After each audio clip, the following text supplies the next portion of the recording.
Hello and welcome to the Warp Shelf. I'm Frank Duran. I'm Deshaun Vasquez. And today we're talking Invincible.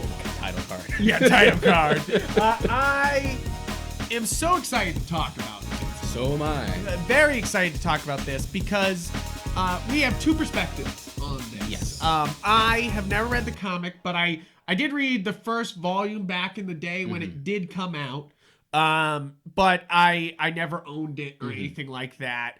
So sorry guys, I don't have any Invincible stuff today. We don't have any. But I was supposed to get a shirt.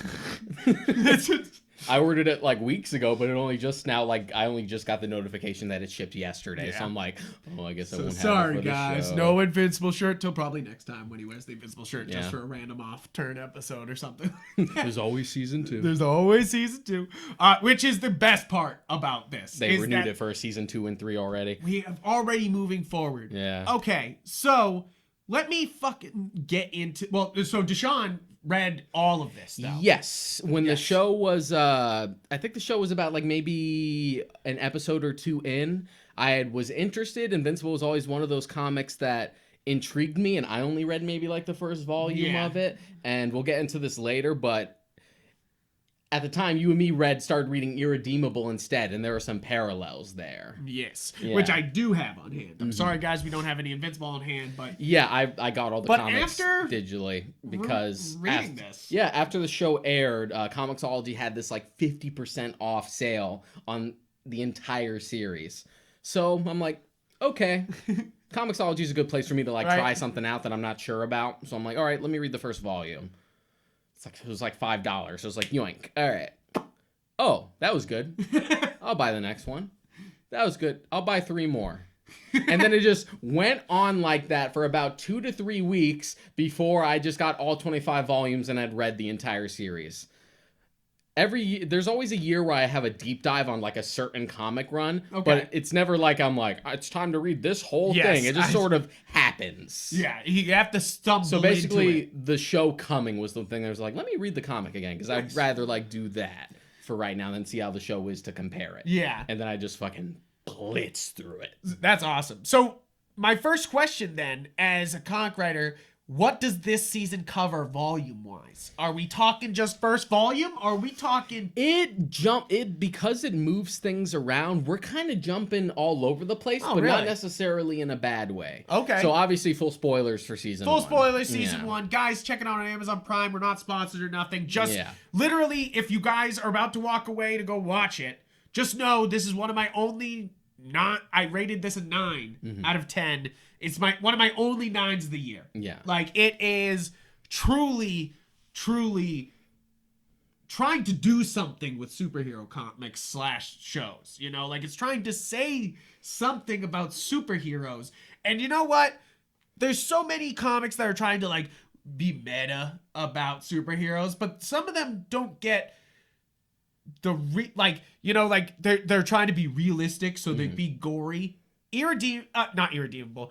Invincible is gory, but it's realistic in almost everything it does. All the consequences it tries to do, it feels very real. Yeah, and it's servicing a point. Yeah. But it was a good pairing for Falcon and the Winter Soldier when they were both airing at the same time. Yeah. It's kind of like when you pair a cheese with a wine. Yeah. It's would you like to have this with some Falcon and the Winter Soldier? Might I recommend? Might I recommend? Yeah, Superhero Fridays. But seriously though, it was a great couple Fridays there. Yeah. You're like, I got Falcon and Winter Soldier, I got Invincible, I got and then what was the... There was a third one. There was a third one we were watching at the time. I forget what it was, but... I remember. But either way, as far as covering which volumes, there's a little bit of volume 1 and 2. There's a little bit of future stuff later. When I jumped into the show, I didn't start watching it until it was 3 episodes in. Yep. I read about 6 volumes of the comic before I decided I think I'm far enough ahead to watch the show. Yeah. And what surprised me is that getting to the 3rd episode, they were already touching on stuff that had only just been paid off at where I was. Really? So I'm like, I'm going to read a lot more before next week. I'm going to read a lot more before next week. So they move stuff around. So for example, Mark going to Mars in the comic isn't until after Omni-Man's already left, after they've had their fight. But they kind of move it there just so Mark can sort of have like these adventures, and we can By build himself, up the and we can also build up the Omni-Man fight a little more. The whole thing is just condensed and also moved around to sort of like streamline it for TV, which is both a blessing and a curse that I'll get into later. Okay.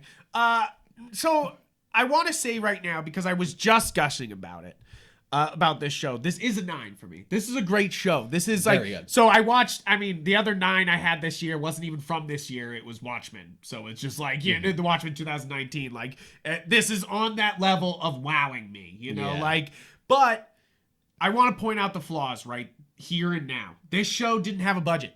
That's why I'm excited for season 2 and 3, is that this show has a budget and it used it strictly for the best scenes, you know, like, and in the way an anime does, you know, where it's just like, no, the fight scene is where we get the good animation. Yeah, it knows how to like hide the scenes and save its like big resources for later. But there is some ugly animation in this. Episode 4 specifically is definitely melts. There's episode 3, it starts to get weird, and then 4 has some really fucking bad shit.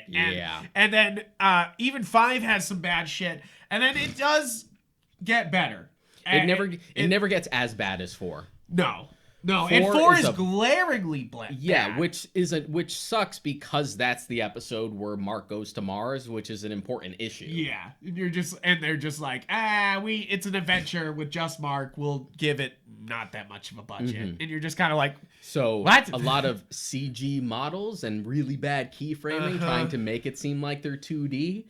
Everyone sort of, every time someone's talking in a conversation, they kind of do this, where they slide to emote or like move like this, and it's just like, it's like I made it in Premiere.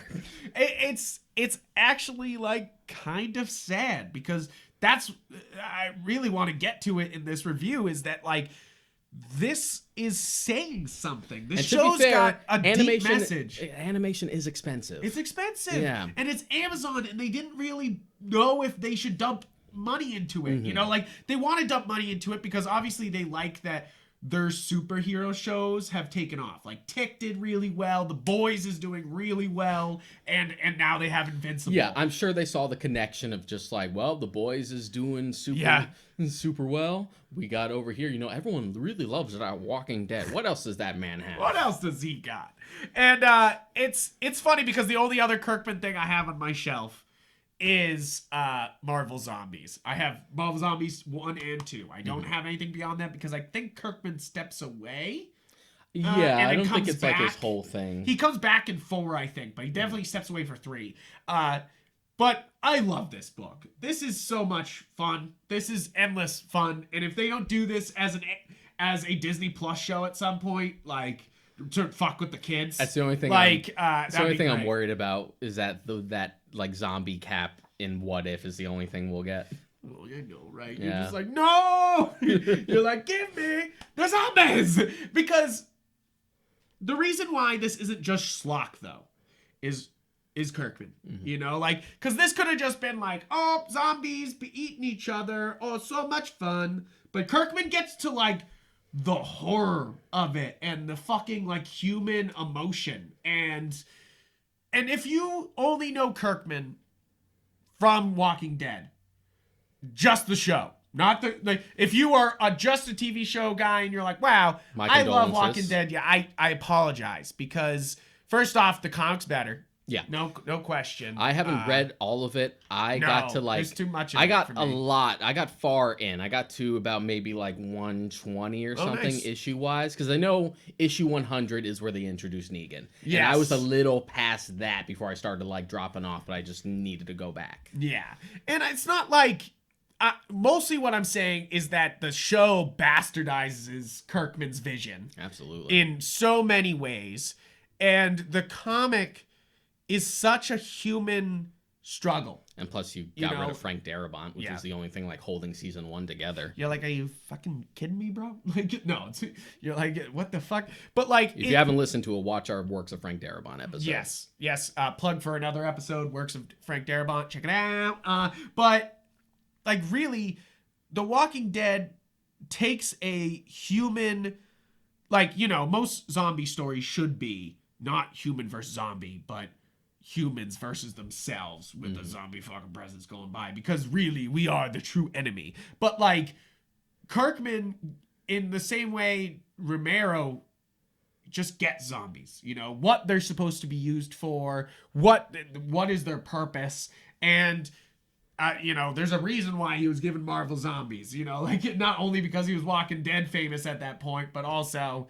because the guy George Romero of comic books. Yeah, George Romero of comic books. But I think that's why we didn't the reason why we didn't get far into reading Invincible when it did come out in comic form was he kind of had the reputation as the zombie guy. You know, like that was it, which he's obviously blown that out of the fucking water.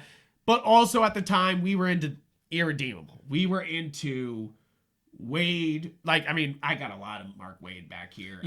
But just, it's a very, like, there are parallels there with, like, the obvious Superman, like, Avatar. Losing his mind, but, you know, this is its own universe, so we could afford to, like, really, really cut loose. Yes, and I think the main thing that I love about Invincible over Redeemable, because after watching this show, even though I've read this multiple times, I gotta read the rest. I do love Irredeemable. I've read what you have, but I've never like read the whole thing. Oh, I think I read it all, because I got onto the side series where it's the guy who was a villain and he became a good guy. Incorruptible. Yeah. Because that's the thing, is that Mark Waid is just like, but what if bad guy was good guy, and what if good guy was bad guy? You know, like, he's like, but what if? You know, like, my mind with that. Which, like, to be fair, is good enough to float a fucking series, you know? Especially when Mark Waid's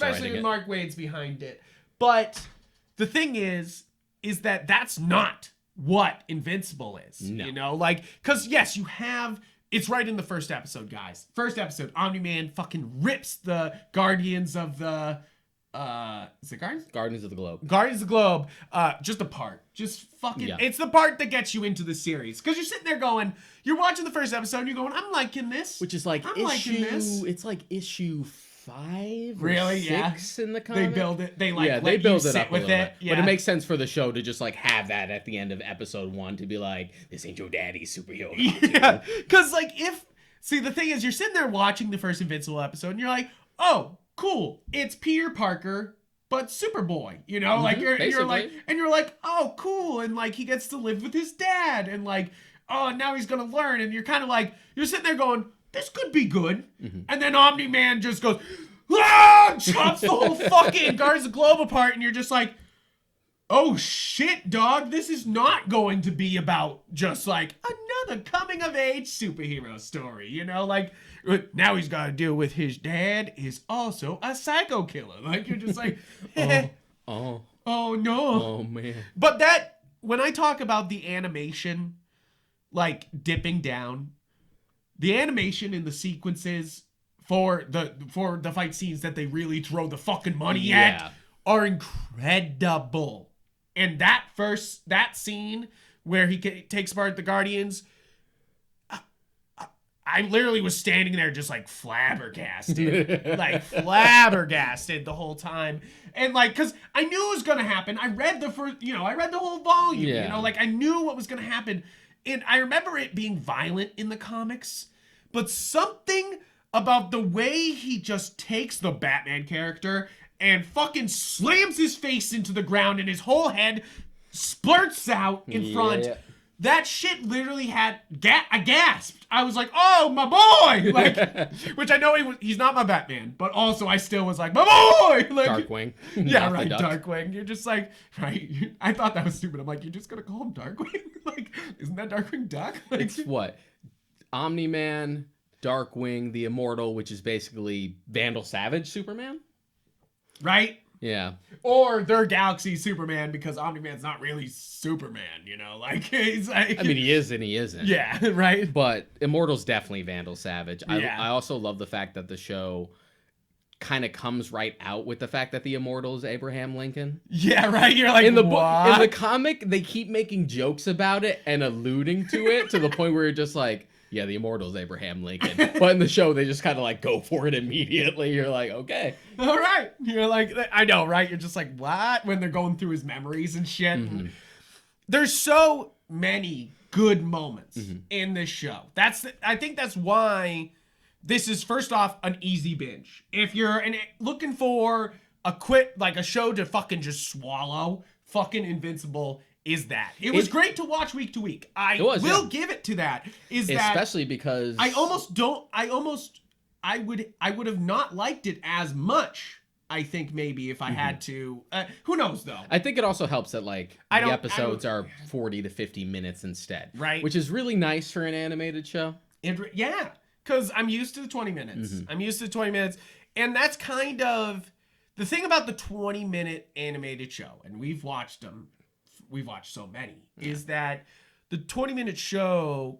The structure is very tight. Yeah. And you can almost feel the beats happening, oh, yep, and we gotta solve it now, and here's the end, and we're out of here, it's very... But the way the show formulated. Is paced with double the runtime, you feel like you get a lot more meat every week, especially as this was coming out. Seriously, there's a lot in each episode. They don't really hold back. So before we go any further, I would be remiss if we didn't fucking talk about the best part of this show. The cast is absolutely astounding. Reading the comic first and then jumping into the show, it was a case of just oh, perfect. That works perfect. Throughout just the entire first 3 episodes that were out, just nailed that. Perfect.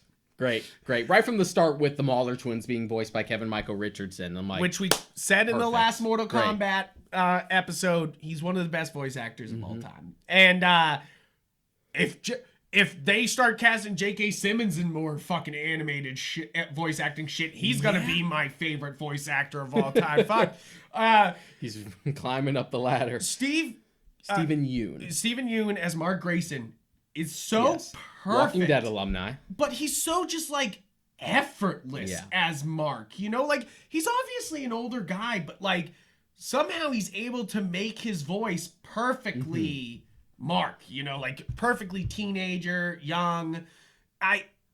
He blends so easily. And in the show, and this really surprised me after the fact, the show has made Mark and Debbie Asian. Yeah. What didn't surprise me was that the show did that. What surprised me is that they weren't Asian in the comic, because I always thought they were, just given the way they were drawn. Yeah. Debbie, to me, the way she's drawn in the comics, always looked like she was of Asian descent, and Mark looked biracial to me because of Omni-Man. Yeah. But I guess no, they were both white. Huh. So it would actually surprise me more that they weren't Asian in the book. I'm I honestly thought they were. Yeah. Oh, okay. It's probably exactly why they cast Sandra Oh and Steve Yeun as the 2 main actors, because you're just you're just that makes sense. And I gotta give credit to Sandra Oh here. Fantastic job as Debbie Grayson. First off, happy Mother's Day belated to Debbie Grayson, baby. Because fucking mother of the goddamn year here. And goddamn. More proactive in this section of the story than she is in the comics. Really? That whole subplot of Damien Darkblood and her deducing what Omni-Man has done is not there. Really? So is Damien Darkblood at all in the comics? He's in there, but he plays a much minor part. He does not. He doesn't even remotely. They don't even catch him and send him back to hell like they do, because that's a pretty fucking epic scene. I kind of love that scene a lot. Damien Darkblood is a super minor character. Really? So do you feel like Cecil is more sinister here than he is in the comics? No, he's about at the same tune. Okay. Very much like comic book Nick Fury, where you're just he's doing the right thing, but questionable. But, there's some shadiness there. There's some questionableness going on. Also, Walton Goggins as Cecil. Yeah, right. I mean, yeah. The king of sketchy characters every time he's in a movie. Right, every time he's here. So you're so good. I gotta give, but I already said it, J.K. Simmons is a fucking revelation as Omni-Man. And I don't often fucking say that, but I mean it. He's fucking incredible. He's just so good. His delivery is fantastic. And there's a reason why that meme at the end, the think, Mark, think, is fucking becoming a meme. It's not just because the framing is also superb. Like the art on that section. But it's also just how good that performance delivery, is. Yeah. that performance. Oh, dude, so good. The thing about the cast is that they're all a little too old, except for Sandra Oh. Yeah. But if this was like about maybe like 10, 15 years ago, J.K. Simmons they would live still action be Omni-Man. Live action Omni-Man. No and question. Steven Yeun would be a perfect just young Mark. No fucking question. Now they're a little old. Little too old. But man, I would take it still. If they were like J.K. Simmons is Omni-Man, I'd be like, I don't give a fuck if he's too old. Like, let it be. We already called out Grey Griffin in the last episode for being an awesome Sonya Blade, and now she's a fantastic Monster Girl. Yeah, here. I love Monster Girl. I love Monster Girl. Like, that's the thing here is that in this, Irredeemable, fucking the Justice League knockoff is just there for Irredeemable just to fuck them up, you know? Like, they're just there to die, you know? Like, and I know the Guardians of the Globes are there to die, but I love the new Guardians of the Globe. I actually love this team, you know? Like, usually when you're reading, like, you know, a non-DC or Marvel comic, they have side characters, and you're kind of just like, yeah, sometimes you're only like into like the main cast. Right. You're like, we'll get out of here. You're like, extras. I don't care about anybody else. Yeah. Mark's here at least, you know, like, but that's not true with this. I really love the side characters of Invincible, and I think that's why this show is so damn good, is that you not only do you have the fantastic plot of Mark and Omni-Man, you have the Guardians of the Globe and all this, and Adam and Eve, all the side characters are so well done and taken care of too. They don't fucking sidestep anybody. I feel like nobody gets a fucking stiff. Well, I wouldn't know. I haven't read the comics, so I don't know if anybody gets a serious fucking stiffing here. But no, again, everything is just sort of streamlined for better or worse in certain aspects. Jillian Jacobs as Adam and Eve. Adam Eve, sorry. So good. I love Adam Eve. That's my girl right there. You've only scratched the surface.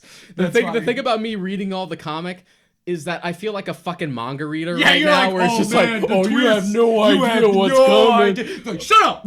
Just like, the fucking Omni-Man fight. You ain't seen shit. Wait till we get to volume 12, baby. Yeah, and you do sound like a manga reader. You're like, One Piece is good at the beginning, but after chapter 900, it gets really good. Oh, man, it sucks to be that guy, but I just read so much of it. It was so good. And I love the beginning of the story, too, but they haven't gotten to, like, the real good shit that I'm now going to have to wait at least a couple seasons for them to get to. Also, how big of a get is Zachary Quinto as fucking Robot? I feel like he's such an A-lister fucking celebrity that they just were like, he's Robot. And you're just like, Jesus Christ. I'd imagine that's probably the reason why he didn't also voice Rudy when Robot eventually got his body. Yes. Yeah. Right? You're like, wait, no. No. It's funny because this cast just keeps fucking rolling on. Jason Mantzoukas.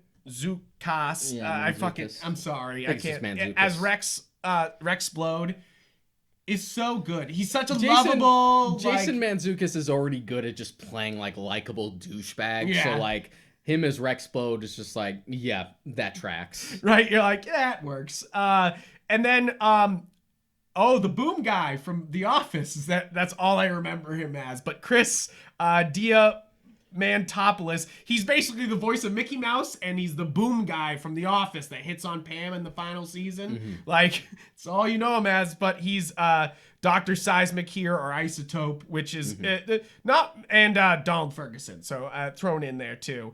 And then Kari Patan as Black Samson is so fucking... You would know him as Cyborg from Teen Titans and Aqualad from Young Justice. Right. And he's also another Walking Dead alumni. Right? You're just like, what? Damien Darkblood being voiced by Clancy Brown. I would say perfect. Perfect. But Damien Darkblood does not really play much of a factor in. So you were kind of like, awesome. Cool. You did something with them. So yeah, in the comics, Debbie doesn't find out about like Omni-Man shit until it's like broadcasted on the news during their fight. So she doesn't even get a whiff of it until Omni-Man's just like, your mother is nothing to me. Wow. So that it's like, sucks. That's devastating. Yeah, like oof, rough. I think it's a genius stroke to have Mark Hamill as Art, the old soul who's like been making all of these like superhero comics for like previous generations. Omni-Man's only friend. Yeah. So the final episode is devastating here. You know, like I'm sitting there being like, Jesus Christ. Like, you know, like watching it being like, I don't know if I can handle this emotion. But then they get to the art scene and he's sitting there drinking and he's scared. And he looks over and there's the photo of Omni-Man and him fishing. And I almost burst out crying, dude. I don't know why. It feels like even more of a betrayal. It's actually to Art, a little more emotional there, because the interesting thing that they do with Art in the comics is that he doesn't really have an emotional breakdown to the Omni-Man reveal. Really? He kind of just kind of knew it. Not so much that, but he's just like, it's hard for me to reconcile it, but that man that I knew was still my friend. He kind of like compartmentalizes it, like Cecil would, which is interesting. Yeah, exactly. Like Cecil does in that episode where he's like, you're still my friend. And you're just like, you're like, no, he's not. I love that Fred Tatasciore is Eve's stupid fucking dad. Her dickhead dad. Right? You're just like, what? What? I can't pronounce that name. Please. Mahershala Ali. As Titan? Mm-hmm. God damn, this cast, dude. What? Like, you kind of understand sometimes. Maybe that's why they didn't have enough money. Right? I was about to say that. It's like, you can kind of understand why they didn't have enough money for episode 3 because they fucking spent it, baby. They fucking dropped the money on this cast. And you know what? It's worth every fucking penny. Yeah. Every fucking penny. Because first off, Titan is such a, like, it could be a throwaway role. It could be this side plot that you don't care about. And he adds this depth to it, you know? And like this fucking... That whole storyline, that's in episode 5. Yes. And that whole thing pretty much plays beat for beat that issue in the comic. Yeah. Except they explore his like family struggles a little bit more because they use that episode specifically as an example of like Mark not like helping out the smaller guy and thinking too big picture and not having to think about the street level issues as well. Yeah. Whereas in the comic, we do something different. We actually do that with Rick, the college student that goes missing. Because in the comics, Rick is actually missing for like weeks before Mike finds him. Like right away. Yeah, despite William being like, dude, Rick's been missing. I've been trying to get your attention to it. You keep blowing it off. He's like, no, I'm not trying to blow it off. But dude, I just went to Mars. I've been doing this. I've been doing that. I don't have time for like the small stuff right now. Yeah, right. And then when he finally finds Rick and then he sees what is going on, what has been done to him, that's the thing that like triggers is like, I need to think like street level too. Yeah, you gotta think all over. I have been blowing this off. The other great thing about this show is that they do spend the money on the small bits too. Like this is a great, like the one episode villains are so well cast because you have Jeffrey Donovan as Machine Head, who's just Machine Head, you know, like just obviously a robot, using auto-tune for normal speech always cracks me up because every time they like, if they turn their cadence in a certain voice, it makes it sound like they're singing. Yeah. And it just cracks me up. It's just like the robot from Space Dandy. Right? Yeah. You're just like, which means you work for me. I own you, which means you work for me. Like he's about to break out in song. Michael Dorn as Battle Beast.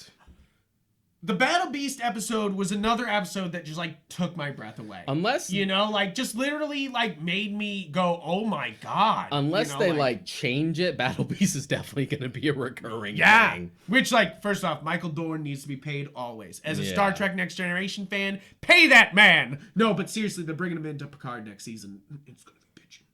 Picard season 1 sucks. Huh? Yeah, wow. you add Michael Dorn, he'll be fine. That's exactly what happened in the normal Star Wars Next Generation. They were like, shit. You mean Star Trek? Yes. Yeah, what did I say? Star Wars? You said Star Wars. Oh my god, fucking Cardinal Sin. I'm sorry. Cardinal Sin. I'm sorry. Podcast over. I'm leaving. He did the thing. I did the thing, man. I'm sorry.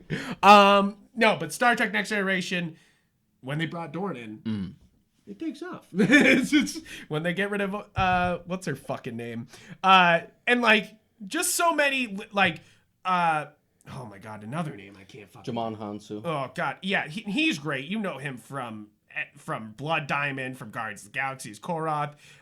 He's the Martian Emperor. You're just like hilarious. I could spot hear it. on. He has such a distinct voice. And then of course all the Guardians of the Globe, the original ones, are huge names. You have Lenny James, Sonequa Martin Green, who's fucking from Discovery, you Star know, Trek Discovery, you have sorry, the Reginald Vell Johnson as the principal at Reginald That Vell was Johnson. great because that was in the comic that his fucking school is Reginald Vell Johnson High School and his principal looks like Reginald Vell Johnson. So the fact that they kept that and brought him to voice him is amazing. I loved it. Like, what? I was hoping they would do that. That is wild. And of course, Justin Roiland as the little bit part as Doug Chaston, is so good. Another voice you can hear a mile away. A mile away. It's when he starts talking, you're like, Morty? Like, you're like, what? But it's just, I'll say it again. This is one of the best casts I've ever seen, you know, like in an animated show, like animated anything, really. This is a fantastic cast, and they fit the roles so goddamn well. And we also have Zazie Beetz as Amber. Right. Who you would know as Domino. From fucking Deadpool 2, and she was also in Joker. Yes. Yep. She's love interest, and she's of course Van from Atlanta. Really, we should just go episode by episode here. So we have the first, It's About Time. Which is written by Robert Kirkman. I feel like you can feel Kirkman. Am I wrong? That, like... No, you're absolutely right. He writes both the premiere and the finale. And you can, like, feel it's him. You know? Like, just because he gets to that, like, emotional core so goddamn fast. You know? Like, and you're just like... Damn, son, that's fire as shit. But It's About Time is him getting a superpower. We already talked about it. So moving on to Here Goes Nothing. So Here Goes Nothing is the episode where,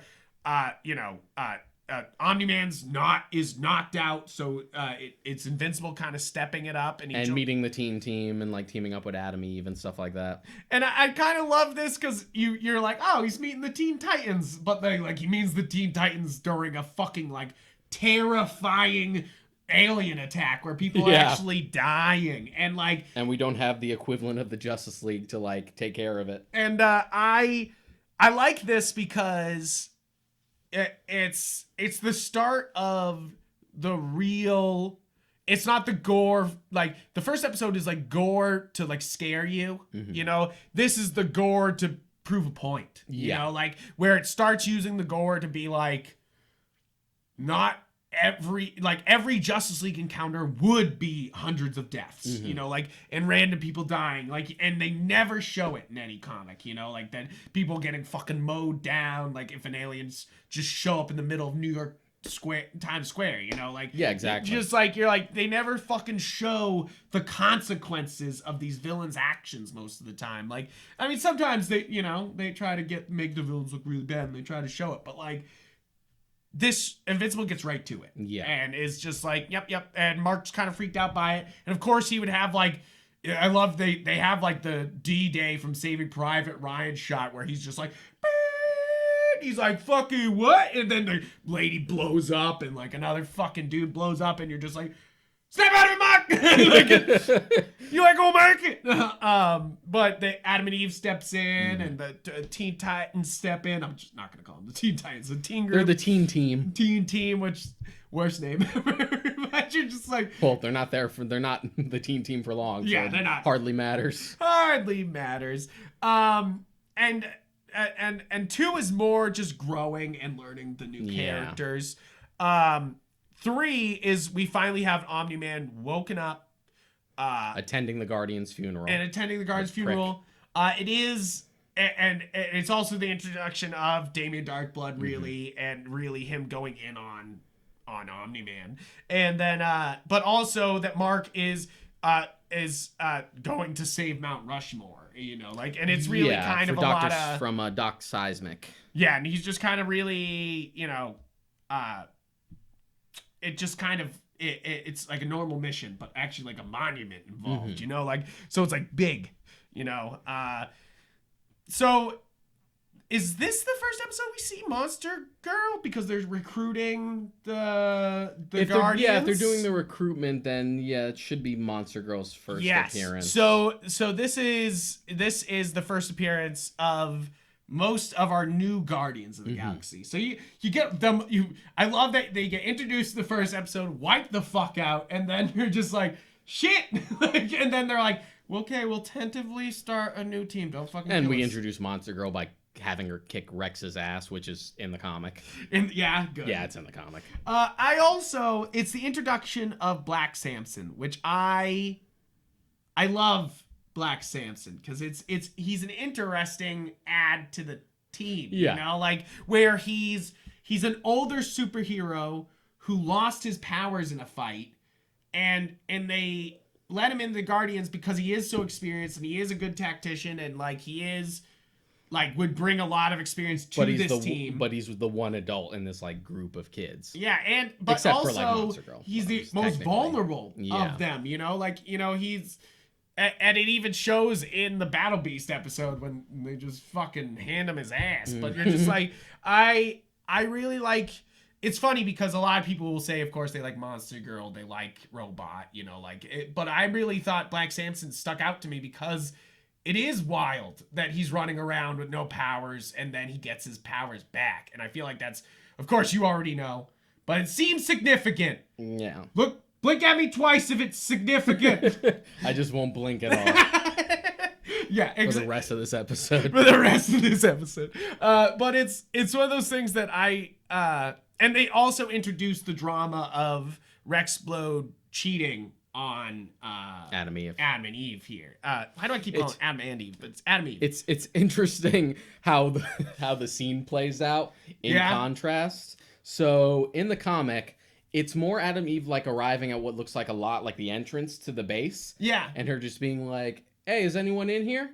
And her just looking at something off screen and being like, oh God, no. Oh, no. And then you don't find out until later. You think it's something more dangerous, like, oh my God, did someone kill one of the members or something? Right. And then you find out later, it's just like, they were together, Mark. It's just like, what do you mean? Rex and duplicate and duplicate and duplicate. And he's like, oh. So definitely more off screen than what was going on here. They play it more for like a gag, whereas they kind of do it more organically in the show where he like comes out of the shower. Yeah, and you just think he's talking to her, and you can already tell something's wrong, but like Adam Eve doesn't right away until she sees duplicate. Yeah. It's like, wait. And I kind of like this little bit of strife / realness that they try to throw in here, you know, like that this like Rex obviously is a douchebag, but like this kind of like I'm a superhero, I can do whatever I want type of attitude that he has, and of course that leads to all the fucking trouble in the world that he does that. But and we touched on similar stuff when we did the Watchmen episodes. Yeah, right. That like putting on the mask makes you feel like you can do anything, and even if you can't, because Rexplode, I feel like sometimes he's the most vulnerable out of everybody in the fights because he's got no like super speed, super dodge. It's just like attack. He's basically a worse Gambit. Yeah, right. Like you're like, at least Gambit can like jump around. And Gambit's got style. Gambit's got style and a French accent. Yeah. But you're just like, they just kind of like I always think it's so funny that he's overconfident because you're just like, you are probably the one who will bite the dust so fucking fast in a real fight, but he doesn't. Even in the Battle Beast episode, he fucking doesn't. I mean, he loses, but like he doesn't fucking. He doesn't take the beating that Mark does. Yeah, right. Or Black Samson. You know, like you're just like, Jesus Christ. But 3 is the episode where I first started to be like, oh my God, is the animation bad?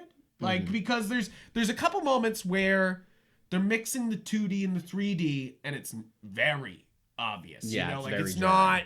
not it's not so great. And then there's the it's 3 where the episode starts with the planes flying over for the Guardians, and the planes look so fucking bad. They look like a 2003 animated movie, you know? Like, it's just so weird because as guys who do animation, like all these guys doing the animation for this fucking show, you think that you'd be like, that looks like ass. Like, yeah, but you know, it's never a case of just money. It's always about just time and resources. And you gotta fill the time. And you gotta get it out. Mm-hmm. Whether it's ready or not. Yeah, and it almost makes me want to be like, Amazon, now that you know it's a success, go back and fix that It's shit. almost easier for me to accept it whenever it's a vehicle because I've gotten so fucking used to that. We're like, we just don't want to draw vehicles anymore, I guess. No, like, it's so much easier just to, like, say forward in the 3D animation and it moves forward. than to have us actually draw it driving. But then when you get to episode 4 and we're starting to talk about like the characters or CG themselves and they're so badly keyframed and it's so awkward. It's weird. Ooh. They almost don't want to draw any of the astronauts in episode 4, you know? Like, and especially they don't want to paint the tentacles either. Wide shot where they're running away from the Martians trying to escape and you see the shot of the 3 astronauts. Oh my God, dude. I was so like, are you fucking with me? Are you fucking with me? It's like, I've been watching all the DC animated movie universe movies. Yeah. Super long anagram for that. But like, I've been watching them all, and there's definitely some small budget moments that look bad, but I never was like, what the fuck? Like I was with episode 4, you know, like, you know, like there's never a moment where I'm like, definitely there's moments where you're like, oh, that looked bad. Like when you're watching Dragon Ball Super and you're like, oh, that didn't look fucking good. But like, but there's not a moment like in here in episode 4 where you're like, oh my God. Yeah. You know, like you're just like, what the fuck? Episode 1 through 4 were out when I decided to finally jump into the show. And I was into it. And then I got to episode 4 and I was like, I'm concerned. You were nervous. Yeah, like nervous. Is this about to fall apart? Thank God episode 5 comes back with kind of a gigantic budget. I feel like they throw a lot at 5 because obviously it's kind of one of the more important Mark stories going on. That Mark finally decides to do some street level stuff. He gets asked by basically a villain in Titan, but like he gets asked by a guy to help him take down a mob boss, and Mark's like, well, this is what I should do, you know, like this is like actually helping the community. Like he thinks he's doing the right thing, and it's funny because you think Omni-Man's fucking with him by being like, don't do this, you know, like you don't know what you're going up against, like don't do this, because you already have like the context of him like killing the Guardians. You think the whole like, oh, this is beneath you and you shouldn't do this is just the like, no, the Viltrumite just like, these are just peons. You need to worry about bigger stuff.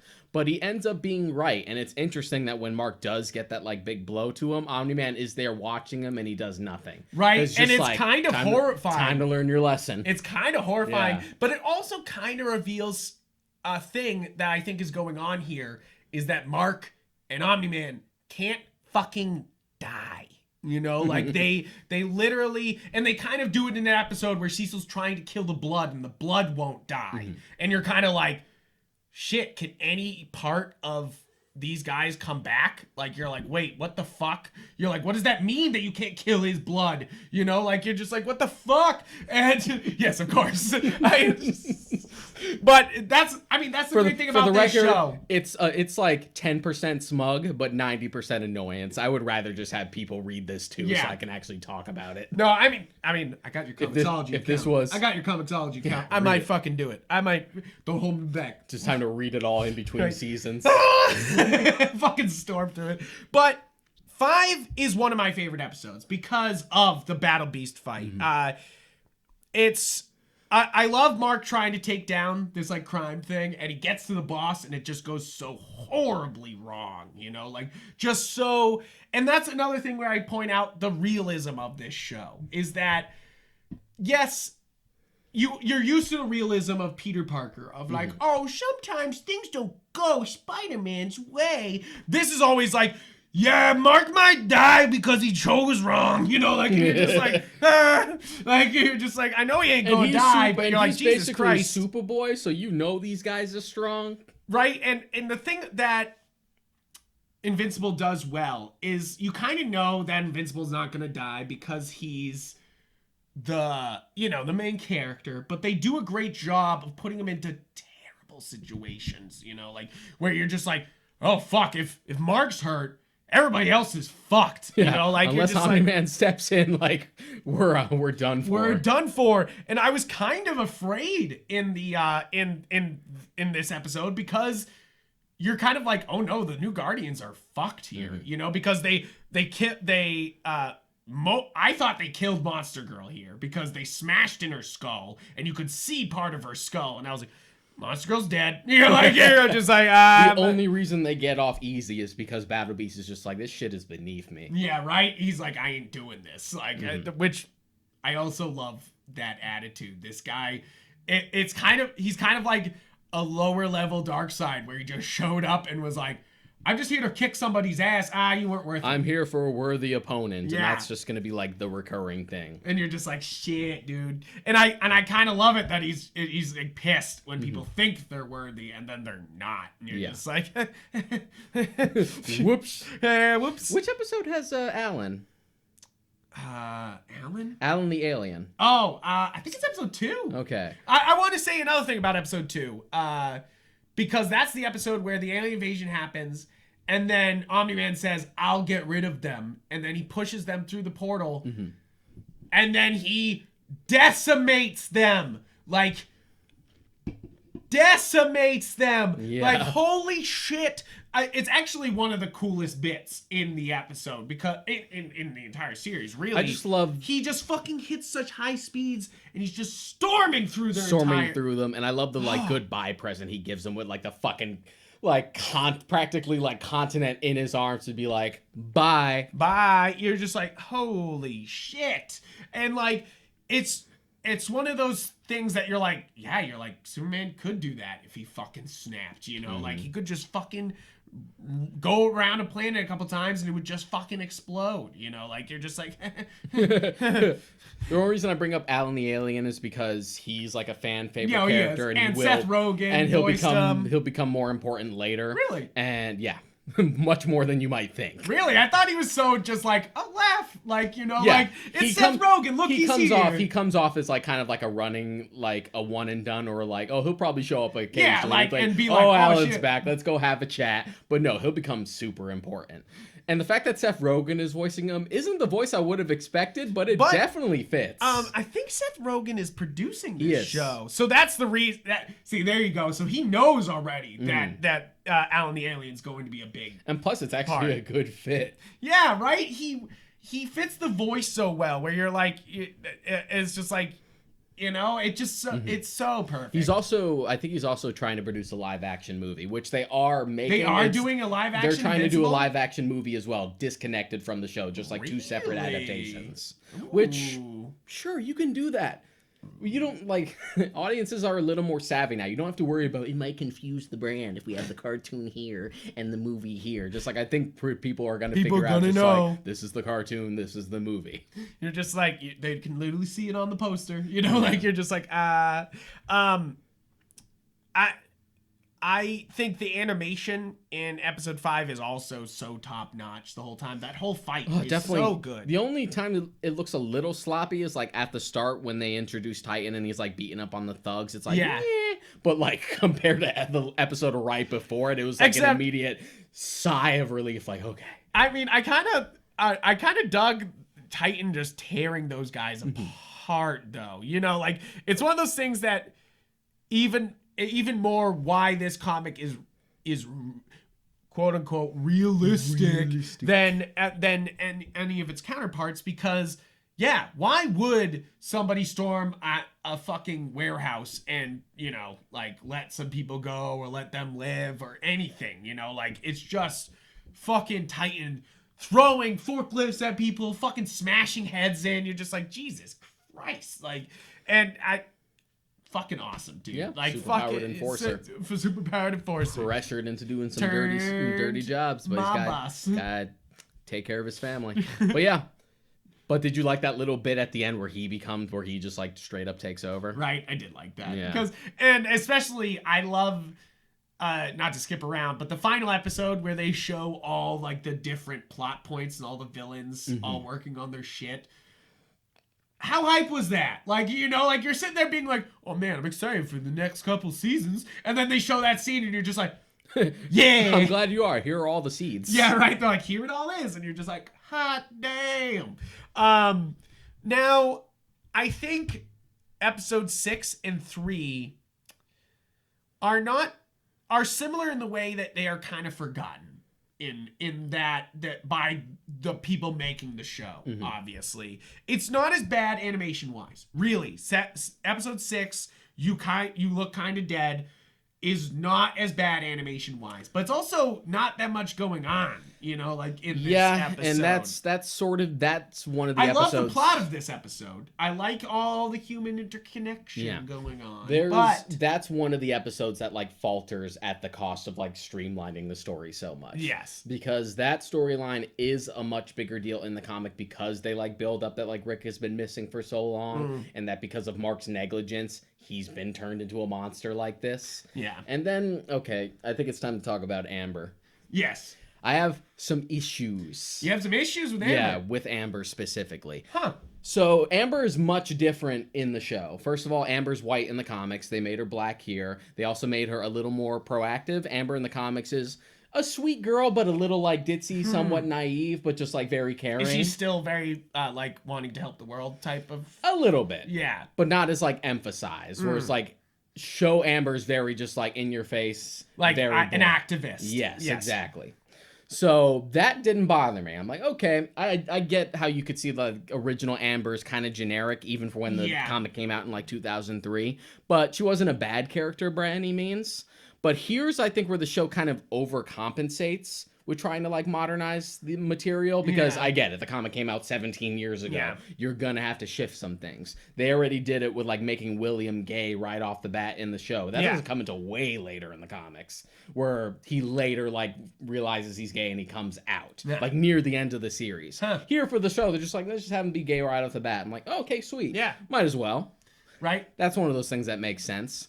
But the thing about Amber is that at the start, you get where she's coming from, but I feel like she starts to get a little selfish near the end. And the big turning point with that is the fact that she's still mad at Mark for abandoning her when it's revealed that she's actually knows. She knows that he's been invincible for a while, including when he left her at the campus to go save his friend. Yeah, you're like, but... So you're still mad about that because you guys missed out on a date, or he's been doing it, but you already know he's invincible. Well, so you know there's she's a mad reason because why. He's been lying, and that he's lying directly to her face there instead of. Which I get that, but I understand what you're saying. Is that like, it's almost like she's playing a game when he's not. Exactly. You know? Like, and you're just kind of like, what? Like, you know, like, why? And it didn't even hit me at first. It kind of bugged me just because given the changes, I just felt it was more organic the way they do that reveal in the comics. It kind of bugged me. And then I had a friend who like came at me who had seen the episode. He's just like, I don't like Show Amber. I'm like, whoa, what's wrong with Show Amber? And then we had a whole conversation about it and we're like, yeah, it kind of bugs me too. So my problem with Amber is that in the comics she is generic, and you almost don't feel as bad that that's just ridiculous. I don't know if you can see that. Probably but not. It's just like it's very just like normal white girl compared to sort of like somewhat naive, like blonde white girl. She's not a bad character by any means, and to be honest, when they do get into like their relationship in the comics, it's actually genuinely sweet. No, nice. But because like, it's one of those things that the problem with Adam and Eve, really, and it's really almost Adam and Eve's fault, is that she is the magical redhead girl who shows up and whisks this boy away. You know, like, which, to be fair, is everyone's dream. I mean, spoiler, but not spoiler at all. We all know Mark is going to end up with Adam. Yeah, exactly. It's one of those things that, like, that's the problem here with making her from a kind of basic character into a deeper, more nuanced because character. You know where that's going to end up, even if you haven't read the source material. And it kind of feels insulting. So the fact that they're pushing Amber so hard in this one is just going to make it even more awkward when we do get to that point. Yeah. And to be fair, even though it's obvious, it's just like, of course, Mark and Adam are going to get together. They're the two power characters, of course. Thankfully, the book does a really good job of exploring that relationship in all its peaks and valleys. That's a whole fucking can of worms. Oh, really? Yeah. Shit. It's not just as simple as just like, well, we did it. We are the two leads now. And we are together, and it's as good as that. But it also informs the stupid old argument that, because we've talked about this before, DC not letting characters get married and stuff like that, or like comic book companies in general being like, you can't tell stories with like when they're actually when together. They're married. You just tease it, but when they're actually together, you have nothing to tell. No, you have a lot of stuff to tell. Like I think that's really what Invincible is it's this big like, hey, comics industry. Yeah, it's both. Like, it's both like a love letter to like every. Kirkman has said it's like everything he loves about superhero comics rolled into one, including the stuff that normally rubs people the wrong way, like editorial changes, like gimmicks introduced. Mark gets a costume change later because that's what comics do. That's what comics do. Comics do. There's a shift here. These characters broke up. These characters got back together. Oh, infidelity! Like very specific comic book stuff to the point where it's almost like every time he felt like it was getting samey, he like forced himself to change the status quo because you need to. Yeah, and I think that's what is so great about this first season is you constantly feel that status quo changing, like because it's constantly moving. It's not shackled by being a mainstream book in either of the big two universes. I was kind of looking down at episode 6, but really I do enjoy it. But 7 is fantastic. It's the build up to, it's called We Need to Talk, and it's the build up to Omni-Man admitting everything to Mark, and you're kind of like, oh shit, he's gonna fucking tell everything to Mark. And we already said there's the weird scene where you learn that she already knew about him being invincible, and for you're a while. Like, it'd be one thing if she like just figured it out, like maybe after the stuff on campus. But the fact that she's known for weeks, so she knows what he's been through, which also implies she knew he was invincible when he got beaten up by Battle Beasts. Yeah, you're just like, so that makes it way worse. It's true, though. It's a small change that kind of ruins her character, and it's rough. In the comic, she's actually, instead of mad at him, genuinely concerned. Yeah, because he disappeared. Because he disappears a lot. She actually thinks he's on drugs or something, or he's like in trouble with like a gang, to which Adam and William already know who he is, so they just kind of laugh and it's like, we promise you it's not that, and he's okay. So when you actually do get to the confession, he like flies into her room and she's like sleeping, and he goes to like touch her, and she like grabs his hand and is just like, you better tell me you're invincible or I'm gonna call the cops. Yeah, right. And he's like, I'm invincible. So it's like, okay, and then they have their talk about it. Okay.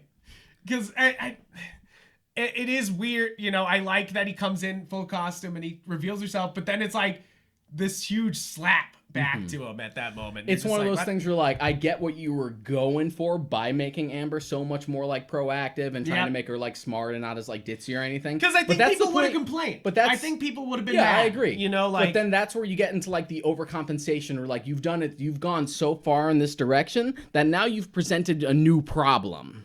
Yeah. No, like really. Over here that you might not have realized. It's kind of one of those things that like, oh, we fixed this issue, and then your code is like, fail. Yeah. And you're just like, wait. You're like, wait, I didn't mean to do that. I think 7 is another episode where they were like, you wondered where our budget went? It's here.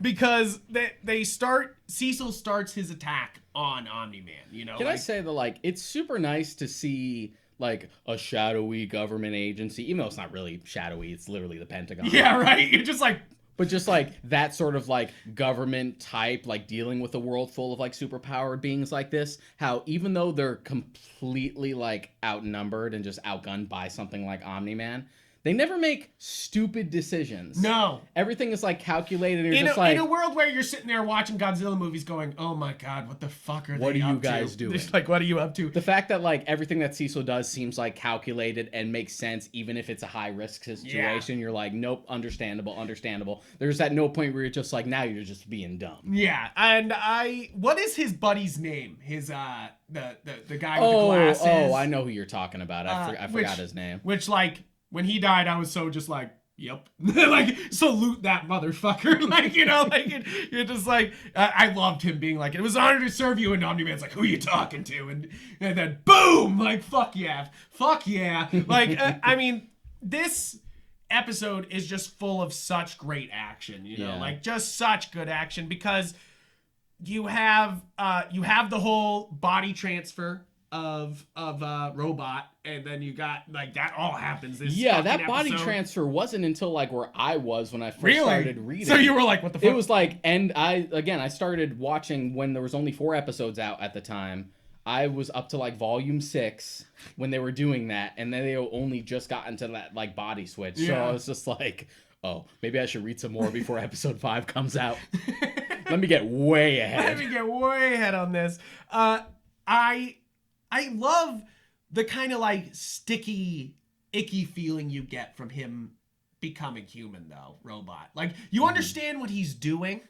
You understand that, like, yes, he wants to get back to a human body. And you even kind of understand his motivations of cloning Rexplode and becoming kind of like perfect for Monster Girl. And I like that it's the more realistic version of cloning, which is just like, no, it's not as simple. It's just like, oh, you transferred your mind to here, so it's like you never left. It's just like, no, that's a new person. Yeah, you like it. And this version is still here, and I just want to die. Yeah, right?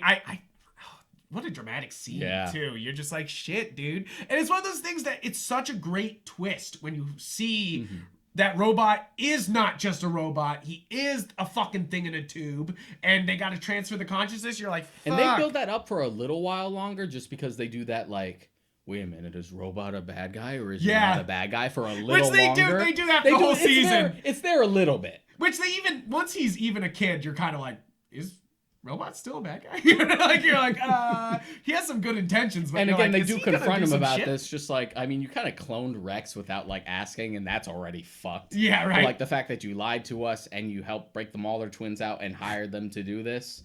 But it's also just like, well, these are also very specific circumstances. It's funny that like we were saying Falcon and Winter Soldier was at the same time, because this whole thing with Robot feels very Baron Zemo, where they're just like, we shouldn't break out Baron Zemo, should we? And they're like, we'd already done it. Like, you know, like you're just like, he did it himself. He got out on his own. He got out on his own. It wasn't them. No, don't worry about it. Not directly. He just suggested it, and Zemo did it. You're just like, what? But it's one of those things that like, this whole episode is just stacked with stuff going on, because you know, you have the robot turning into a clone, but you also have like Omni-Man just losing it. You know? That whole scene where he confronts William in the car is so fucking scary. So scary, dude. You're just like, don't hurt Mark. You just don't hurt his friend. Don't hurt Will. You know, like leave him alone. I'm glad they got rid of the kind of stupid running gag with William in the comics, where he has this thing where he hates it when people try and shorten his name. He like really bothers him when people try to call him Will or Billy or Bill. It's just like, no, my fucking name is William. Yeah. It's a cute joke at first, but then it gets old. Even the comic drops it. So this is also the episode where Omni-Man is kind of revealed to the entire world as being a bad guy, because you see that all the news crews show up and they're like, Omni-Man's fighting a giant kaiju and there seems to have been an explosion, but really that Cecil fucking launched a fucking laser at him, and you're just like.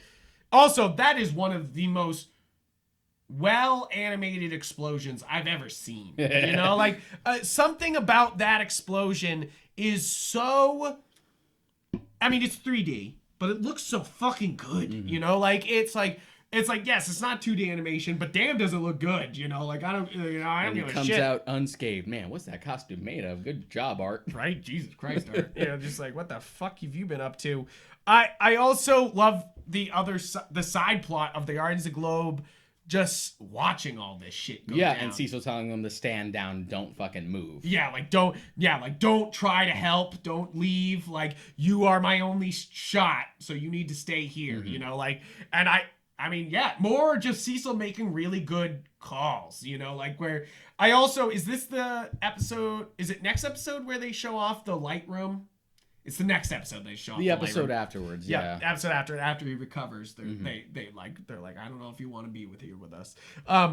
But this is where the reason he gets revealed to the world is the Immortal is resurrected by the Moeller twins as insurance, which I, you know, like, they're gonna just like, oh, he's our slave. Oh, he got away. Well, yeah, I love that. I love them. They're like, haha, we have the Immortal Moeller twins. They're constantly like reoccurring characters. And really, they're so smart yet so stupid, and they're great. I love the dynamic of they fight over who is the real, who's the clone and who's the original. Welcome to the land of the living clone. Just like, I am not a clone, I am the original. You would know this if you were the original with the superior genes. And it just keeps on going on. And I love that that's like immediately the first thing they say in episode 1. Because the first time you meet them in the comic is actually at the Guardians of the Globe funeral. Interesting. Yeah. They're just hanging out? They're just hanging out and they're just like, what the fuck are you guys doing here? And they're just like, the Guardians of the Globe were worthy adversaries, but we're really here to dig up the Immortal. You're like, But so you have like the introductory Guardians of the Globe White House thing is specifically for the show to be like, here's the faux Justice League. Yeah. Also, here's the Mauler twins, and the first thing out of their mouth is just like, clone, you clone. Yeah, right. Just like, oh yeah, they get the characters. It's funny because I feel like that's what really drew me into the show. I mean, other than like, of course, the ripping apart the Guardian scene, is that like the first scene is so funny, you know, like, and also Omni-Man is so scary in that scene where like you could tell the Guardians are scared to use him for some reason. It's like the Guardians could always tell something was wrong with him, or at least Immortal did, you know, like where he just like, they don't want him in the team and or he doesn't want to be part of the team, you know, like both, you know, like where they like allow him to come into the Guardians headquarters, but he's not a Guardian. Like, it's interesting what they're like, that the Guardians kind of knew before everybody knew, or at least Immortal did, that something was off. I also love that that Omni-Man is revealed to be bad by just chopping fucking Omni-Man, I mean, Immortal in half. Just like, Jesus Christ. I also love that they keep the continuity between the last 2 episodes, that when he fucking gets his eyes pressed in and his eyes are all bloodshot, that's his look for the rest of the next episode. Just like, which just makes it even scarier. Right? He looks fucking ragged, and you're just like, oh boy. You're like, Jesus Christ. But then basically it's such a good episode for a hype episode is basically what I say. It's like, for an episode that is technically just like, oh, the final is coming, the finale is coming, like, it's still chock full of shit and full of great moments and extremely well animated, you know, like, but then you have the masterpiece that is the final episode. The finale. No, I guys, I'm not joking. I'm not fucking joking. That episode's a fucking masterpiece. It's a masterpiece. And goddamn, it's actually more violent than it was in the comic. Yeah? I'm sure Kirkman was just like, how do I take this further? I could take this further. How do I make this even more fucked up? And the big thing is the whole thing where he drags Mark through the subway, forcing his own body to kill That's not in the comic. That's not in the comic. Because I feel like that's so poignant. So first off, Kirkman is trying to say a lot here, you know, like about superhero fights and saving people. And that's still there, but it's mostly just like all these people that die as a consequence of their fight. It happens so fast that you don't even have time to really like register it, because now they're fucking over there. Yeah, they're over there. But it still does end at the same place in the mountains. Like, what will you have after 300 years? Yeah. Goes in for the kill, fucking flies away instead. But that is an added bit in the show where he drags his body through the subway to make it even more intimate and fucked up. So there's two moments, well, 3 moments really, that are fucked up that Omni-Man does, but also speaks so much to superhero comics. So you have the one moment just Omni-Man hitting Mark and him flying away, and then you just see this empty street and people having normal lives in like this city street. I forget which city Mark's supposed to be in, New York something. And he just fucking, his body hits the ground. I think he lives in Seattle. And it destroys this fucking street. And it's not just like, you know, I mean, I appreciate Man of Steel for showing some like, oh no, this is happening in a public area, like this is bad. But something Invincible gets so right is the like consequences of their fight here, you know, like is that like Mark just hitting the ground devastated all these people. And it's something to be said that this isn't a normal fight, you know? Like, these are literal gods. And who are these people to them? You have that moment where that building is collapsing and he tries to hold it back up. Heartbreaking, dude. Yeah. And that's definitely the part that's in the comic. I know Kirkman was always trying to say, that's the heart of his message there. That, like, in this fight, in this, like, superhero fight where they're all heroes, what can they do in the face of their violence, you know? Like, that's the fucking thing here, is that they're kind of trying to say that, like, that even though it's violent to each other, it's more violence to everybody else, you know? Like, that this is not just a tragedy for Mark, this is a tragedy for the planet, you know? Like, a tragedy for everybody involved. And it doesn't matter to Omni-Man because these people are beneath him anyway. Dude, and so you have the falling building bit, and that is horrifying. And I think that the other horrifying bit that I wasn't counting in my 3 is the part where he flicks the guy's head into Mark's face. You're just like, fuck, dude. Like, god damn it. Like, it's just so horrifyingly unmerciful, you know? Like, just so not holding back, not holding nothing back, you know? Like, you're just like, Jesus Christ. I would say you also the moment at, like, the very end where it's just like, him years ago when Mark as a kid, like in a baseball game, his smiling, his smiling face looking at him, match cut to his fucking bleeding, pulpy mess. Dude, fuck me up sideways, dude. That shit hits me right in my daddy issues, you know? Like, you and your dad's stuff. I knew that was gonna like cut deep. I know, it was one of those moments where I was just like, I knew this moment was coming, but goddamn you, Invincible, you beautiful bastards! Like, you're just like, god damn it!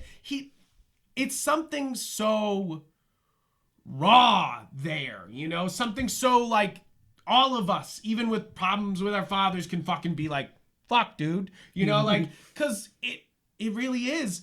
It's such a strong message of like what, you know, these godlike characters can do to each other, but it's also about the violence that fathers can inflict on their sons. Yeah. You know, also like, the idea with of their just expectations, too. Because that's all he's beating him for. That's all he's handing him his ass for, is that Mark has expectations that was set up his entire life, that he thought he was one thing, and then Omni-Man's like, you're a fucking killer from outer space, and you're gonna help me. From outer space, and you're gonna help me, or I'm just gonna beat you to a pulp, and I can always just start again. Yep. God, that line where he's just like, what's 17 more years? I can make another one. You're just like, shit, J.K. Simmons, fuck! Like, it's horrifying and raw, and like I said, it's the violence of expectations that parents can have on it. And it's so, like, you know, like in coming of age stories, there is that like moment where dad like upsets the kid, but it feels so, you know, like it just feels so topical, you know, like in this, obviously with the actual fist breaking his skin feels a little bit more than skin deep, you know, like, and of course I have to talk about that train scene, bro. Cause first off, a lot of people watch that and be like, oh, that was just gory for gory's sake. Like, they were just trying to drive home the point that, like, this is gory. But really... No, it's really not. It's almost, I feel, even more heartbreaking than the fucking moment with the building and the kids. Because, yes, that moment's really fucked up because this family's just having a normal day. and then they just destroy their normal day. But and end their Omni-Man does lives. that as like a sense of like, look how fragile these fucking cavemen are, and look how much when you think you have control, you are nothing. Yeah. So you don't have control over this fight. This is how underpowered you are compared to me, and look how fragile these beings are. Right. Because he can do nothing to stop it. He like flails his arms to be like, get away, get away, like move away. And it makes it worse. And it makes it worse. And he just plows through people. It's one of those like heartbreaking, gory moments where you're just like so heartbroken by what's going on and so horrified by the gore that you're just like, holy shit. Like, and I feel like I do love me some gore anyway. Yeah, so right. I'm an easy sell. Yeah, right. But that's the thing is that like, how have I not seen that in a superhero comic before? You know, how have we not seen that where like fucking Black Adam holds Superman in front of a fucking train and lets the train go through him? Like, this is a fucking genius metaphor for superheroes. Like, it's such a fucking like visual feast of fucking metaphor. You know, like it's just like it's so. I loved it because it's one of those moments where you're just like, look at these people were normally going through their lives on a train and then suddenly literally split in half. Disaster. Oh, dude. Yeah. Oh, because a father and a son are having a spat. Right? You're just like, exactly. It's kind of like you were saying, like with the Mortal Kombat ones, like sometimes the plot is just Scorpion and Sub-Zero fighting and making it everyone else's problem. That's kind of this, is that this is a father-son that has made it everybody else's problem, you know? Like, and you're just like, you knew it wasn't going to end well. I mean, you get the hint that this is going to be more violent than it is just by the title card gag every time. Right, getting more bloody. Which, I keep doing it, but like so good. Chef's kiss every fucking time. I remember when the first 4 episodes were out and I saw people complain about that. I'm like, no, fuck you. That's great. Yeah, right. Fuck you. That visual gag is fantastic. The fact that it happens every time is just like, to praise his father, he'll need to be invincible. I love that shit because it's just like in a comic when like an established character shows up and then just they like say the fucking name in the speech font. bubble with the logo. Right? Oh look, it's Green Lantern. It's more of the love that Kirkman has here. Yeah. And I think that's one of the things that I think is, even though this is like a really realistic superhero story, it's really Kirkman showing his love for superheroes here. And also his deep fucking knowledge, you know, like kind of Grant Morrison level knowledge, but also you his know, critique. like, yes, exactly. Like, and I think that's why I say Grant Morrison here, is that Kirkman and Grant seem to like meld here, you know, where like, or seem to be on the same plane, because like Grant loves superheroes just so much. But then Grant Morrison also is like, but you know what also is stupid about superheroes? You know, like, and that's what this show is like, I almost wanted to show this to everybody. That's why we're doing an episode on this, is that everybody should watch this show, even if you're not a huge superhero fan. If you're like, oh, I'm sick of origin stories, I'm telling you, this is a different fucking origin story. Yeah, this is the subversive material you'll want to watch if you're sick of like the mainstream stuff from both companies. The Falcon and the Winter Soldier was more Marvel-y than I wanted it to be. I wanted the experimental of WandaVision. Fucking turn on your Amazon Prime. I know you already got Amazon Prime because you got Amazon Prime for packages, so you got the because you had to. service. They got everyone by the balls.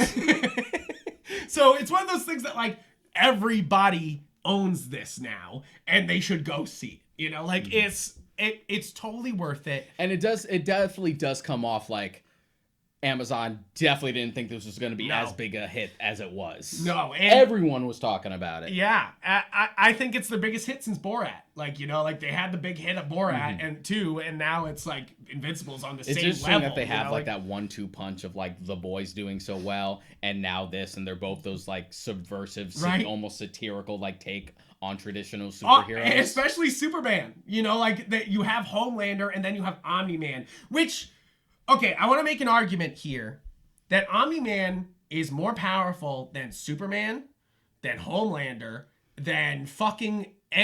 Omni-Man is Omega level problems. Like, he is so fucking powerful. Like, he is, but all he has is super strength and the speed. But isn't he kind of indestructible too? Because he seems to fucking take everything to the fucking chin, you know, like... Yeah, I know. But it's kind of one of those things where you're just like. And plus, I'm not gonna get into the stupid like you can win in your fight. Who could win in a fight? Homelander, Omni-Man. I don't give a fuck. Yeah, no, of course. Hey, we did a Goku versus Superman video years ago. Yeah. Check it out on this. A satirical one. Yes. To be fair, yes, we made fun of it. But that's the thing is, I feel like Omni-Man is scary, powerful. Is all I'm saying. And plus, to be honest, you have the advantage of animation. You can go as far as you want as far as the power scaling is concerned. Whereas, like, Homelander in a live-action show is never going to reach that level because for live action, it might seem a little too much. Yeah. And I think that's why I enjoy this show so much, is it could have been a live action. It could have been, but they chose animation, and the fact really that this comic deserves the animation. Like Prime, where it can just do whatever it wants. It can be as gory as it wants. Yep. It can be as like hard hitting, which is kind of my concern for the movie, is that I feel like even if they do make it R-rated, I'm afraid the movie just won't have the balls to actually go there. Yeah, right. You're just like, but they have to, you know, like. And my thing is that of course Seth Rogen's producing both, and you're kind of like, he gets the gross, he gets the gore, he gets why it has to be there, but Seth, he's also the producer of Preacher. Yep. That's been like the big misstep between like the way Preacher and Walking Dead were treated versus Invincible, and and The Boys, which are both Robert Kirkman, Garth Ennis. Makes me fucking wish Preacher went to Amazon. Well, you kind of have to be weary whenever anything's on AMC. You know, is my one thing. You know, because you have to look at Walking Dead, where they were able to show a lot of blood and guts and gore, but in reality, they had to cut back on a lot to not do Kirkman's. You can get away with a lot on AMC, but even it has its limits. Like Breaking Bad got away with fucking murder, literally, but melted a dude first episode. But even though Preacher is so fucking explicit and so out there that even a pretty out there like network like AMC who can get away with a lot of stuff, even that's too soft for them. Too soft for Preacher. Yep, exactly. And you're just kind of like, it's best. It's kind of my other problem with Venom 2. What is it? Path to Carnage. What the fuck? There will be carnage. Let there be carnage. Let there be carnage.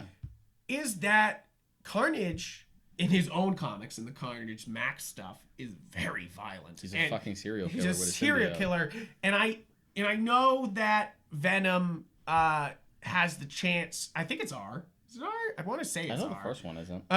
And it's one of those things that like you just go, oh, guys, like this might not go the distance, you know, like might not fucking. You know, like have all it needs to have, you know, like have they even rated it yet? They haven't. I don't think they have. They haven't. Because I remember seeing. Actually, that might mean it's rated R. I think I remember seeing people like when that trailer came out just being like, please be rated R, please be rated R. So I don't think they've revealed it yet. It's one of those, because didn't they have to put out uncut version to do some of the. It seems like Venom was supposed to be R, like from the jump, and then they trim back on it to keep it PG-13. So they haven't rated it yet, but it's one of those things that violent characters deserve to tell their stories, you know, like if they've already been told in another form, I don't know why you need to fucking hold back in this form, you know, like it's kind of just fucking dumb to fucking play it back. It's kind of what we talked about Mortal Kombat. It's literally based on this blood, guts, and gore. How the fuck can you get away with a PG-13? That's what they built their house on. Right? It's the fucking foundation, baby. And they fucking just don't do it. They don't. You're just like, get out of here. You're like, no. But thankfully, this show has the advantage, and it does go there. As I just said, they made that fight with Omni-Man even more fucked up than it was in the comics. Yeah. And that's Image. Image will do whatever the hell they want. Don't give a shit. That is all independent creator-owned, baby. Ain't got to worry about that. They don't worry about shit. I really, it's just like, you know, I love that. Violence and gore, severe. Frightening and intense scenes, severe. In this, you're just like, God, that's... Take us to DEFCON 2. Yeah, you're like, that's fucking, yep, that's true. Like, that really is it. Is that, like, I can see a lot of people watching this and being like, this is too violent for me. You know, like, and you're kind of like, pussy. Sure. Yeah, there's good. There's You're always like, one I to see do what that. you're saying, But but- that's how I felt since I was a little boy. He's like, you sissy, how dare you shed away from the violence. But what I love about this is that this is the Invincible shows more that the birth of the R-rated cartoon is here. Like we've had R-rated anime for years, but Yeah, now we and have we've the had- super popular Harley Quinn and now the Yeah. super popular Invincible. The doors are open, baby. It Let's can go. You can have an adult-oriented animated Also, series make beyond Preacher just, as an animated series beyond right just comedies. Because that tends to what we only do comedies. And Yep. then when we do get a little experimental, like with the awesome fucking HBO Spawn series back in the day, which was the shit, it doesn't last that long. Yeah, it's just kind of like, wait, what? Come back. You're just like, wait. And it's one of those things that we're heading into a world where Mark Miller's getting his own universe at Netflix, where Mark Waid is making fuckloads of movies. You know, I'm actually surprised they haven't announced Irredeemable yet, you know, as either a show or a movie or something, you know, like The only issue with Irredeemable now is that I feel like it might not feel strike samey. well. It might feel too samey because of The Boys and Invincible. right? I kind of feel like They're it's already- funny because this beat out Invincible in timing, but then has not pulled the trigger in media, you know, like, Yeah. and you're just kind of like, oh shit, dog. Just one of those things. I mean, Amazon's already lucky that they're getting away with having The Boys and Oh, I Invincible. forgot this is a signed It's- copy by Mark Waid. I fucking forgot. Yeah, you got your copy of that signed, and I got my Trade of Kingdom Come I signed. fucking love that. Yeah. I forgot about that. But it's just one of those things, and I feel like we're gonna sort of feel it the same way because Amazon's doing Wheel of Time and they're Yes. doing the Middle Earth show.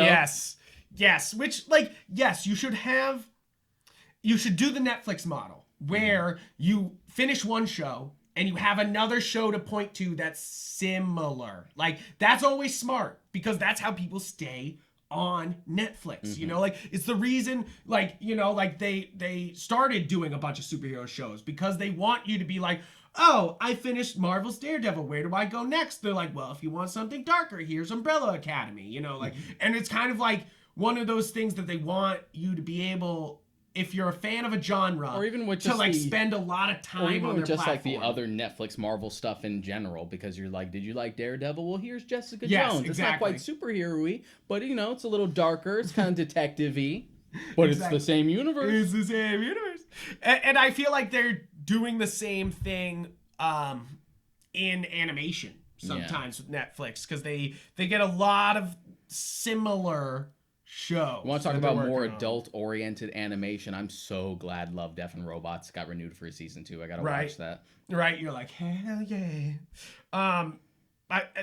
It's kind of funny because I feel like Netflix understands that, and other companies are starting to understand. At least in the you know, U.S. like- I felt like I get that. I scratch that itch all the time. Yeah. With fucking anime. Yeah, no, but for absolutely. over here, but for over here, there's still that weird preconception of just like cartoon that for children. That for children, and you're just Yeah.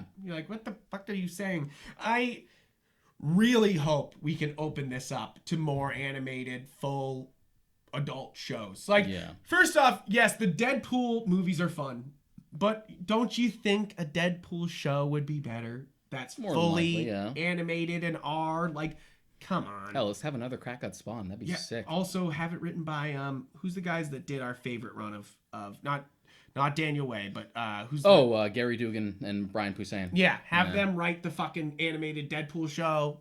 You'll make millions. Just fucking do it. And then bring on older writers who have tackled Deadpool before Yeah. on for like specific episodes. Bring in Gail Simone. Except bring for in Daniel Liefeld. Way. Don't do Liefeld. Yeah. Keep him out. Lock him up. Have him have like a cameo as a character or something. Got to acknowledge that yes, he is the Yes, he creator. created He cameoed in the first movie. Why not? Right? You're just like, I guess so. But I bring up Deadpool, but like there's so many Marvel characters who are very R, so many DC characters who are very R, and they really could capitalize on this. You know, I am cautiously optimistic about the Sandman show. yes. Yeah. Like I hope so. You want to talk about something that's always like appealed to me as a DC head that like Marvel's never really equated to is all the old Vertigo properties. Yeah, so my thing about the Sandman show is the same probably feeling everybody had about the Watchmen movie, is that it almost seems unadaptable. You know, like almost. Yeah, I know it's possible. Yeah, I at this point, I don't think anything's unadaptable anymore. No, true.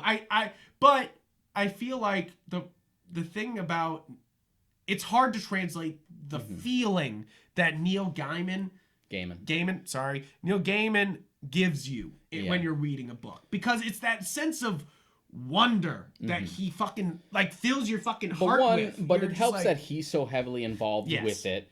And to be honest, after American Gods season 1, I know season 2 and 3 fell off a cliff. Because they lost Brian Fuller. You lost your showrunner, you lost the guy. But American Gods season 1 was so good and so representative of Neil Gaiman's work and sensibilities that it was the thing that made me like, you know what, we could do it. We could do it. It's not going to be easy, but we can do it. I have hope. I have hope. But basically, guys, to get back on the topic, Invincible, fantastic. Yeah.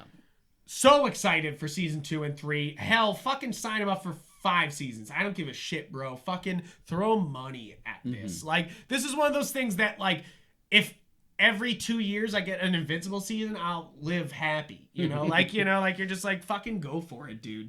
And I know there's 25 volumes, and there seem to be jumping around, so it's obviously not going to be 25 seasons. I think I might be right. 5, like, you know, 5 to 6 seems like the sweet spot. Like I think they could do that way. And that's the thing is, like, you know, in the great thing about this season is, you know, the confrontation was coming, but now with the end of this season, there's even more of like, you know, the confrontation is coming, you know, like, and it was bad last time, you know, like, yeah, just exactly. Like, It's one of those things where, like, oh, you know, this is just gonna get worse, and we have much worse things to cover. Right? You're just like,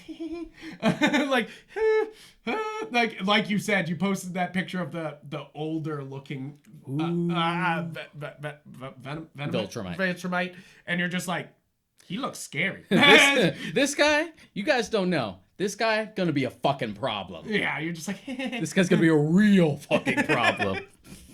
I'm just so excited. That's the thing. Is I really will probably read all these things on your Comixology account because I fucking was head over heels for this. If you're anything, I want to see what he's up to. If anything like me, you're gonna be like, I'll read a little bit and see where it goes, and it's like, oh shit, I'm done. Oh shit, I finished it. How'd I finish this? Like, now what do I do with my life?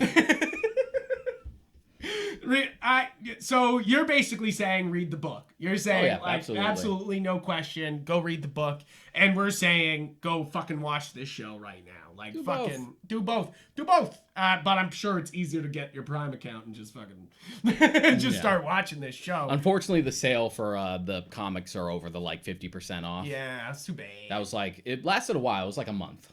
I just can't wait for more. Is basically it. I think that this was a deep comic that was trying to say a lot of things, and I'm excited for more. And to be honest, like, I still need to let it, you know, sit, because it's hard to like, it's my new favorite. So like, let me sit for a while and see how it stays with me. Yeah. But for right now, it's like, damn, this one might be one of my favorite comics, like top 5. Wow, really? Yeah. Oh man, that breaks in with Preacher, Why the Last Man, fucking All-Star Dark Superman, Knight. Stuff like that. Like, ooh.